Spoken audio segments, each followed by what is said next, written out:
Every week, we're focusing on a core value of the Joseph Mandate.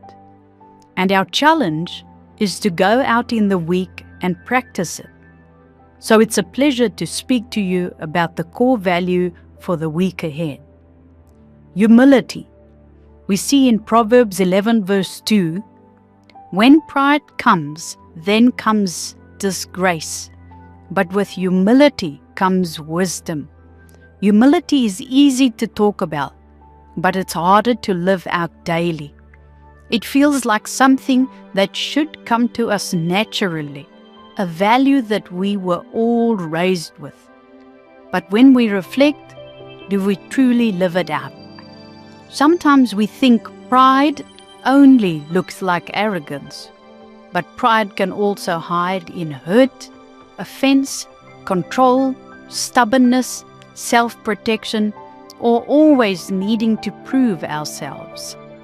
Pride often says, "I'll do it myself," while humility says, "Lord, I can't do this and I need you." As I was reflecting on the life of Joseph, what stood out to me wasn't only his favor or his leadership, it was his posture. Joseph had every reason to become bitter, defensive, prideful, or hardened by what he went through. He was rejected, forgotten, falsely accused, and delayed. Yet somewhere in the process, God formed humility in him. Humility was what allowed Joseph to serve faithfully in prison before he ever ruled in the palace. It was humility that kept his heart pure when promotion finally came his way. And it was humility that allowed him to forgive the very people who wounded him. I think that many of us want the elevation of Joseph, but not the crushing that produces the character. Humility costs something. It's not always the easiest option. It costs our ego. It costs our need to always be right. It costs our desire for recognition. It costs the version of ourselves that constantly wants to be seen, validated, applauded, or understood. But humility is beautiful to God because in humility we make room for Him to do what He needs to do.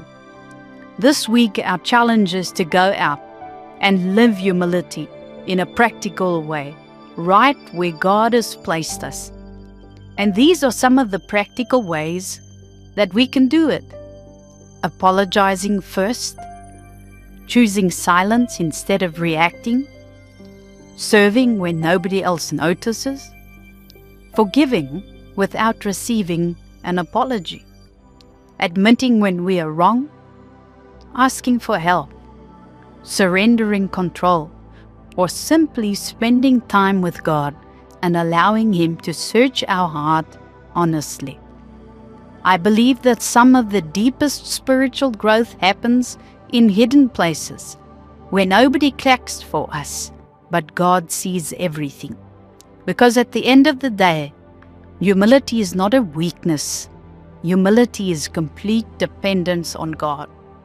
And my prayer for each of us this week would be that God would help us lay down our pride, our need to always be right, so that through humility, people would see more of Christ in us. Let's spend a bit of time on personal reflection. Number one, where has recognition begun to matter too much? Number two, do I struggle to admit mistakes? Number three, do I listen to those beneath my authority?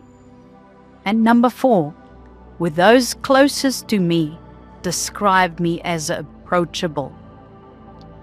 Humility does not diminish leadership, it dignifies it. It is not thinking less of yourself, it is thinking of yourself less. And when influence increases, as it inevitably will for those who lead well, humility will determine whether it refines you or a runes yet.